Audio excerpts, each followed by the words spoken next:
Welcome back to Biology on Earth. We are discussing the human physiology. So another chapter is breathing and exchange of gases. So इस video में हम बात करेंगे about the human respiratory system.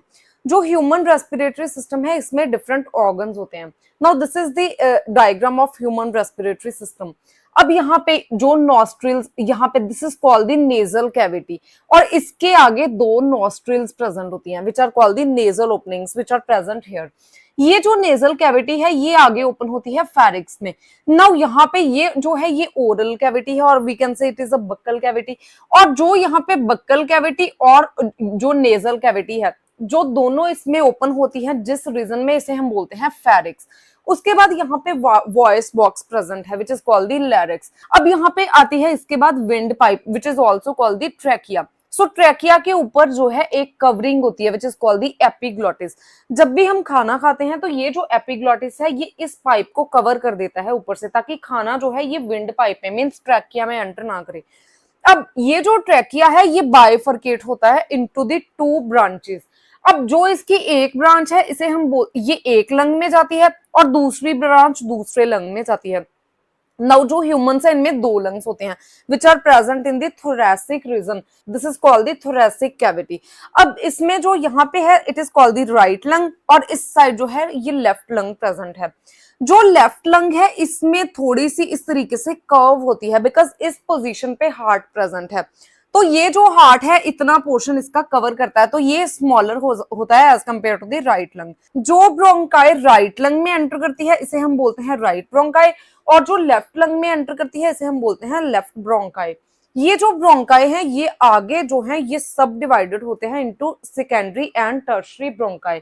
तो यहाँ पे जो bronchi है ये आगे सेकेंडरी ब्रोंकाई और फिर टर्शरी ब्रोंकाई जो है इनमें आगे सब डिवाइडेड होता है.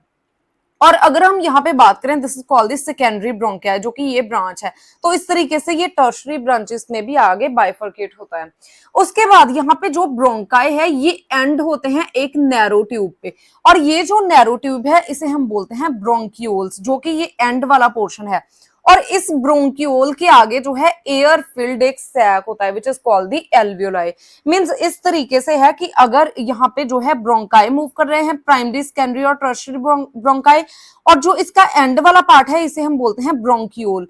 And bronchiole ends up into the air filled bags और air filled sac and this is called the alveoli. Now जो एल्वियोलाई है एल्वियोलाई में जो लंग्स के एल्वियोलाई हैं ये बलून की तरह होते हैं. इनमें गैसेस एक्सचेंज होती है. नाउ यहाँ पे जो हमारा रेस्पिरेटरी सिस्टम है इसमें दो डिविजन्स हैं. एक तो है conducting part. Conducting part means वो पार्ट जो कि एयर को अंदर लेके आ रहा है और इसको बाहर लेके जा रहा है. तो कंडक्टिंग पार्ट में आपके आते हैं नेजल कैविटी, उसके बाद pharynx, this trachea, bronchi and primary secondary bronchioles. उसके बाद अगर हम यहाँ पे बात करें तो जो है सेकंड पार्ट इसे हम बोलते हैं एक्सचेंज पार्ट. एक्सचेंज पार्ट में एक ही ऑर्गन आता है which is called the alveoli. So alveoli जो है इसमें गैसेस एक्सचेंज होती है. मींस जो ऑक्सीजन है ये ब्लड के अंदर डिफ्यूज होती है और कार्बन डाइऑक्साइड इससे रिलीज होती है. सो जो एक्सचेंज पार्ट है it is the alveoli. Now जो हमारे लंग्स हैं लंग्स में दो मेम्ब्रेन्स होती हैं. These are the two membranes. और जो ऊपर वाली मेम्ब्रेन है इसे हम बोलते हैं पेराइटल प्लूरा. जो इसकी मेम्ब्रेन है इनको हम प्लूरा बोलते हैं. ऊपर वाली मेम्ब्रेन जो है ये पेराइटल प्लूरा है. जो अंदर वाली जो इस साइड वाली मेम्ब्रेन है अंदर वाली मेम्ब्रेन इसे हम बोलते हैं विस्ट्रल प्लूरा. उसके बाद जो यहाँ पे इन दोनों प्लूरा मींस दोनों मेम्ब्रेन्स में क्या होता है कैविटी प्रेजेंट होती है which is called the pleural cavity. और इस प्लूरल कैविटी के अंदर फ्लूइड फिल्ड होता है which is called the pleural fluid. ये फ्लूइड क्यों फिल होता है ताकि जो लंग्स है इनमें फ्रिक्शन ना हो. जब गैसेस एक्सचेंज होती हैं तो ये दोनों मेम्ब्रेन आपस में कोलैप्स ना करें और दोनों में फ्रिक्शन ना हो और दो लंग्स में भी आपस में कोई फ्रिक्शन ना हो, इसलिए जो है इनमें फ्लूइड फिल्ड होता है. ये जो मेम्ब्रेन होती हैं इनमें जो इतना पोर्शन है लंग्स का इसके ऊपर ये रिब केस प्रेजेंट होता है ताकि जो लंग्स है ये प्रोटेक्टेड रहे और जो हार्ट है ये भी प्रोटेक्टेड रहे. जो रिब केस का सेंटर वाला पोर्शन है इसे हम बोलते हैं स्टर्नम और स्टर्नम बॉडी. और इसके अराउंड इस तरीके से रिब्स अरेंज होती हैं. नाउ ये जो रिब्स है इनमें इस तरीके से मसल्स प्रेजेंट होते हैं. ये जो मसल्स हैं these are called the external intercostal muscles. और जो रिब केस है इसके नीचे इस तरीके से डायफ्राम प्रेजेंट होता है. This is a diaphragm. तो जो डायफ्राम एंड रिब्स की मूवमेंट की वजह से जो हमारे लंग्स हैं इनमें ब्रीदिंग होती है। जब डायफ्राम ऊपर की तरफ होता है तो हम एयर को बाहर निकालते हैं, मींस एक्सपीरेशन होती है, मींस एयर बाहर निकलती है नॉस्ट्रिल्स की हेल्प से। और जब डायफ्राम इस तरीके से नीचे की तरफ होता है और रिब केस है ये भी स्ट्रेच होती है, तो जो लंग्स हैं लंग्स रिलैक्स करते हैं, इनमें एयर फिल होती है। तो इस तरीके से जो है इन मसल्स की मूवमेंट की वजह से जो लंग्स हैं ये इनहेलेशन एंड एक्सहेलेशन करते हैं। अब हम डिस्कस करेंगे about the mechanism of breathing. तो जो ब्रीदिंग है इसमें एक तो होती है हवा को अंदर लेके जाना, which is called the inspiration, और दूसरा है एयर को बाहर निकालना, और वीकेंड से जो कार्बन डाइऑक्साइड है इसको बाहर निकालना, तो इसे हम बोलते हैं एक्सपायरेशन। और ऑक्सीजन को अंदर लेके जाना लंग्स के, इसे हम बोलते हैं इंस्पायरेशन। तो मैकेनिज्म इनका क्या है? सबसे पहले जो इंस्पिरेटरी मसल्स हैं जो कि हमने अभी डिस्कस किए हैं, diaphragm and external intercostal muscle, ये दोनों कॉन्ट्रैक्ट होते हैं। जब ये दोनों कॉन्ट्रैक्ट होते हैं तो थोरेसिक कैविटी का वॉल्यूम इंक्रीज हो जाता है। कॉन्ट्रैक्शन का मतलब क्या है कि डायफ्राम इस तरीके से नीचे की तरफ हो जाएगा और रिब्स भी बाहर की तरफ स्ट्रेच हो जाएंगी। तो थोरेसिक जो यहाँ पे ये कैविटी होती है बॉडी की, इसे हम बोलते हैं थोरेसिक कैविटी। जब ये इस तरीके से मसल्स कॉन्ट्रैक्ट होंगे तो थोरेसिक कैविटी जो है इसका वॉल्यूम इंक्रीज हो जाएगा। तो जब थोरेसिक कैविटी वॉल्यूम इंक्रीज होता है तो जो हमारे लंग्स के अंदर जो यहाँ पे वॉल्यूम है जिसे हम बोलते हैं intra pulmonary volume, means lung के अंदर का जो वॉल्यूम है ये भी साथ में इंक्रीज हो जाता है। बिकॉज जो लंग्स हैं लंग्स किस तरीके से इस तरीके से कॉन्ट्रैक्ट होते हैं, रिलैक्स होते हैं, कॉन्ट्रैक्ट और रिलैक्स होते हैं, और ये दो मसल्स की वजह से होते हैं, डायफ्राम और जो एक्सटर्नल इंटरकोस्टल मसल की वजह से। तो अब लंग्स जो है इनमें भी वॉल्यूम बढ़ गया है। लंग्स के अंदर अगर वॉल्यूम बढ़ेगा तो लंग्स के अंदर जो प्रेशर है which is called the intra pulmonary pressure, ये डिक्रीज हो जाएगा, कम हो जाएगा एटमॉस्फेरिक प्रेशर से। नॉर्मली जो एटमॉस्फेरिक प्रेशर है ये 760 mmHg होता है। तो जब हम जो है इंस्पायर करते हैं, सांस को अंदर लेके जाते हैं, तो हमारे लंग्स के अंदर क्यों सांस अंदर जाती है? बिकॉज जो हमारी जो कैविटी यहाँ पे जो लंग्स है लंग्स के अंदर वॉल्यूम इंक्रीज होता है, और जब वॉल्यूम इंक्रीज होता है तो इनके अंदर प्रेशर डिक्रीज हो जाता है अप टू 758 mmHg। जब पल्मोनरी प्रेशर इंक्रीज होता है तो जो एयर है ये हमारी बॉडी के अंदर लंग्स के अंदर एंटर करना स्टार्ट करती है। बिकॉज जो एयर है ये ज्यादा प्रेशर से कम प्रेशर वाले एरिया में मूव करती है। अब यहाँ पे कम प्रेशर है तो ये लंग्स के अंदर मूव करेगी। कब तक मूव करेगी? जब तक कि जो एटमॉस्फेरिक प्रेशर है और जो यहाँ पे इंट्रा पल्मोनरी प्रेशर है ये दोनों इक्वल नहीं हो जाते। तो ये तो हो गए कि किस तरीके से एयर हमारे लंग्स में जाती है। अब हम बात करेंगे कि एक्सपायरेशन कैसे होती है। एक्सपायरेशन को भी जो एटमॉस्फेरिक प्रेशर है और वीकेंड से जो प्रेशर ग्रेडियंट है जो हमारे लंग्स के अंदर है और जो एटमॉस्फेयर में है, यही ट्रिगर करता है दोनों को, इंस्पायरेशन एंड एक्सपायरेशन को। तो एक्सपायरेशन में क्या होता है कि जितने भी इंस्पिरेटरी मसल्स हैं जो कि डायफ्राम और एक्सटर्नल इंटरकोस्टल मसल हैं ये दोनों रिलैक्स करते हैं। जब ये दोनों रिलैक्स करते हैं तो जो हमारी थोरेसिक कैविटी है इसमें वॉल्यूम डिक्रीज हो जाएगा। बिकॉज जब यहाँ पे रिलैक्स कैसे होता है, जो डायफ्राम है ये ऊपर की तरफ मूव करेगा और रिब्स भी श्रिंक हो जाएंगी, तो यहाँ पे थोरेसिक कैविटी में वॉल्यूम डिक्रीज हो जाएगा। And same is happen with the intra pulmonary volume, ये भी डिक्रीज हो जाएगा। अब क्या है, जब लंग्स के अंदर वॉल्यूम डिक्रीज हो रहा है तो प्रेशर एयर का बढ़ जाएगा। ये जो प्रेशर है ये एटमॉस्फेरिक प्रेशर से थोड़ा सा ज्यादा है, विच इज 762 mmHg। तो ये जो प्रेशर है इसको इक्वल करने के लिए हमारे लंग्स क्या करते हैं कि पूरे की पूरी जो इनमें हवा है और जो एयर है इसको बाहर निकाल देते हैं। सो एयर रिलीज हो जाती है लंग्स से, मीन्स कार्बन डाइऑक्साइड जो है ये रिलीज हो जाती है लंग से। लेकिन जो लंग्स हैं ये पूरे की पूरी एयर को रिलीज कभी नहीं करते। कुछ वॉल्यूम में जो एयर है ये हमेशा लंग्स के अंदर रहती है, which is called the residual volume. हम आगे डिस्कस करेंगे।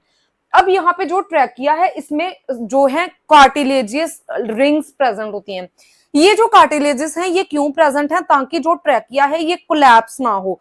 जो ट्रैकिया है ये एक ही टाइम पे इस तरीके से कोलैप्स ना हो, तो ये कार्टिलेजेस का ये काम है, ये ऑल ओवर जो है प्रेजेंट होती है ट्रैकिया और ब्रोंकाइज में। नाउ अब हम डिस्कस करेंगे respiratory volume and respiratory capacities. सबसे पहले है टाइडल वॉल्यूम। टाइडल वॉल्यूम का मतलब है कि वॉल्यूम ऑफ एयर इंस्पायर्ड और expired during a normal respiration. Means जब हम रेस्पिरेशन करते हैं और वीकेंड से जब हम ब्रीदिंग करते हैं तो नॉर्मली कितने अमाउंट में एयर हमारी बॉडी के अंदर जाती है और कितने अमाउंट में लंग्स से बाहर निकलती है, तो इसे हम बोलते हैं टाइडल वॉल्यूम। अगर एक हेल्दी मैन में हम देखें तो यहाँ पे 6000 से लेके 8000 ml जो है ये पर मिनट एयर जो है इंस्पायर और एक्सपायर होती है। और अगर हम सिंगल इंस्पिरेशन या सिंगल एक्सपिरेशन की बात करें तो इसमें 500 ml एयर जो है ये इंस्पायर और एक्सपायर होती है, which is called the tidal volume एक ब्रीथ में। उसके बाद सेकंड है इंस्पिरेटरी रिजर्व वॉल्यूम। इसका मतलब है कि जब जो पर्सन है ये इंस्पायर करता है, मींस एयर इसके अंदर जा रही है लंग्स के अंदर, तो एडिशनल कितने वॉल्यूम में जो एयर है ये हम अपने अंदर लंग्स के अंदर लेके जा सकते हैं। अगर हम ऑन एन एवरेज बात करें तो यहाँ पे inspiratory reserve volume which is the IRV, it is normally 2500 to 3000 ml। तो इतनी एयर जो है हम इसको एडिशनली इंस्पायर कर सकते हैं। अब आता है एक्सपिरेटरी रिजर्व वॉल्यूम, मींस कितना जो एडिशनल वॉल्यूम में एयर है हम इसको लंग्स से बाहर रिमूव कर सकते हैं, एक्सपायर कर सकते हैं। तो ये है ऑन एन एवरेज 1000 से लेके 1100 ml वॉल्यूम ऑफ एयर पर मिनट। उसके बाद आता है रेजिडुअल वॉल्यूम। हमने पहले भी बात की है कि जो लंग्स है इनमें से पूरी एयर कभी भी रिलीज नहीं होती, कुछ वॉल्यूम में जो एयर है ये लंग्स के अंदर फिल्ड ही रहती है। बिकॉज अगर पूरी जो एयर है ये बाहर निकल जाएगी तो लंग्स कोलैप्स हो जाएंगे, जितनी भी ट्रैकिया है, ब्रोंकाई है, ब्रोंक्यूल्स हैं, ये सब कोलैप्स हो जाएंगे, एल्वियोलाई भी कोलैप्स हो जाएंगे। तो कुछ अमाउंट में जो एयर है वॉल्यूम में, कुछ वॉल्यूम में ये इसके अंदर ही रहती है। ये जो एयर है ये 1100 से लेके 1200 ml इतनी एयर जो है ये हर टाइम जो हमारा रेस्पिरेटरी पैसेज है या फिर हम बोल सकते हैं जो कंडक्टिंग सिस्टम है इसमें रहती है। उसके बाद है इंस्पिरेटरी कैपेसिटी। अब हम रेस्पिरेटरी कैपेसिटीज को इन टर्म्स ये जो टर्म्स है इनसे कैलकुलेट कर सकते हैं। तो सबसे पहली कैपेसिटी है इंस्पिरेशन कैपेसिटी। इसका मतलब है कि जो एक पर्सन है ये टोटल कितने अमाउंट में एयर को इंस्पायर कर सकता है, ठीक है, आफ्टर नॉर्मल एक्सपिरेशन। जब हम नॉर्मली एक्सपायर करते हैं तो उसके बाद कितने अमाउंट में टोटल एयर को हम जो है ये इंस्पायर कर सकते हैं। तो इसमें आएगा टाइडल वॉल्यूम। पहले हमने बात की है टाइडल वॉल्यूम की, और अगर एडिशनल एयर हमें लंग्स में भरनी है तो ये आती है इंस्पिरेटरी रिजर्व वॉल्यूम। सो जब हम दोनों को प्लस करेंगे तो यहाँ पे आ जाएगा inspiratory capacity which is IC। अब दूसरा है एक्सपिरेटरी कैपेसिटी, कि कितने अमाउंट में हम एयर को एक्सपायर कर सकते हैं आफ्टर नॉर्मल इंस्पिरेशन, मींस कि टोटल कितनी एयर को हम एक्सपायर कर सकते हैं। तो इसमें भी आएगा सबसे पहले तो tidal volume plus expiratory reserve volume. तो इन दोनों को अगर हम प्लस करेंगे तो ये एक्सपिरेटरी कैपेसिटी आ जाएगी। उसके बाद है functional residual capacity. So functional residual capacity का मतलब है कि कितने वॉल्यूम में एयर जो है ये लंग्स के अंदर रहती है even after a normal expiration. Mean जब हम नॉर्मली एक्सपायर करते हैं तो कितनी एयर हमारे लंग्स में अभी प्रेजेंट है। तो इसमें सबसे पहले तो यहाँ पे आएगा एक्सपिरेटरी रिजर्व वॉल्यूम, बिकॉज यहाँ पे हम बात कर रहे हैं नॉर्मल एक्सपिरेशन की। तो जब नॉर्मल एक्सपिरेशन होती है तो जो एक्सपिरेटरी रिजर्व वॉल्यूम है ये भी लंग्स के अंदर ही है, क्योंकि ये कब निकलता है जब हम फोर्सफुली एक्सपायर करते हैं, प्लस जो रेजिडुअल वॉल्यूम है इन दोनों को प्लस करके ये वैल्यू आ जाएगी। उसके बाद है वाइटल कैपेसिटी ऑफ लंग्स। इसका मतलब है कि मैक्सिमम जो एक पर्सन है ये कितनी जो एयर है इसको इंस्पायर कर सकता है, कितनी हम ब्रीद इन कर सकते हैं आफ्टर द फोर्सेबल एक्सपिरेशन। इसमें आएगा आपका टाइडल वॉल्यूम, उसके बाद inspiratory reserve volume plus expiratory reserve volume. उसके बाद है टोटल लंग कैपेसिटी। इसका मतलब है कि total volume of air accommodated in lungs at the end of forcible inspiration. जब हम फोर्सेबल इंस्पिरेशन करते हैं तो लंग्स में कितनी टोटल एयर फिल्ड होती है। इसमें आएगा रेजिडुअल वॉल्यूम और प्लस यहाँ पे vital capacity. Now different organisms जैसे कि वर्टिब्रेट्स एंड इनवर्टिब्रेट्स ये जो रेस्पिरेशन के लिए डिफरेंट ऑर्गन्स यूज करते हैं। सबसे पहले अगर हम वर्टिब्रेट्स की बात करें तो जो वर्टिब्रेट्स हैं ये यहाँ पे इनमें आते हैं एम्फीबियन, बर्ड्स, रेप्टाइल, मैमल्स।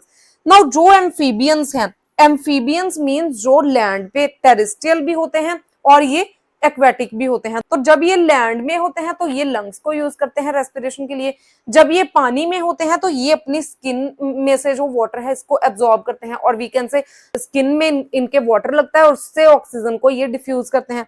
तो जब ये स्किन को यूज करते हैं रेस्पिरेशन में, it is called the cutaneous respiration. Cutaneous term skin के लिए यूज की जाती है। जो बर्ड्स, मैमल्स एंड रेप्टाइल्स हैं, इन तीनों में लंग्स होते हैं, तो ये हमेशा लंग्स को ब्रीदिंग में और रेस्पिरेशन में यूज करते हैं। और जो रेस्पिरेशन लंग्स के साथ होती है it is called the pulmonary respiration. अगर हम फिशेस की बात करें तो फिशेस में लंग्स नहीं होते, ये गिल्स को यूज करती हैं फॉर द रेस्पिरेशन। और जिस रेस्पिरेशन में गिल्स यूज होते हैं it is called the bronchial respiration. उसके बाद जो इनवर्टिब्रेट्स हैं, अगर हम लोअर इनवर्टिब्रेट्स की बात करें तो जो स्पॉन्जेस, सीलेंट्रेट्स, उसके बाद जो प्लेटफॉर्म्स हैं, इनमें सिंपल डिफ्यूजन होती है। इनकी स्किन के अराउंड जो गैसेस हैं ये डिफ्यूज होती हैं, ऑक्सीजन अंदर जाता है और कार्बन डाइऑक्साइड बाहर रिलीज होता है। लेकिन जो अर्थवॉर्म है ये मॉइस्ट एनवायरनमेंट में रहते हैं, मॉइस्ट सॉइल में रहते हैं, तो इनकी जो क्यूटिकल है इसके अराउंड जो गैसेस हैं ये डिफ्यूज होती हैं। जो इंसेक्ट्स हैं इनमें स्पेशल ट्यूब्स होती हैं which is called the tracheal tubes, ये रेस्पिरेशन में हेल्प करती हैं। So this is all about the breathing and respiration. If you have any type of query regarding these topics, you can ask me in comment section. And if you find the content useful, please like and share the video and subscribe to my channel Biology on Earth.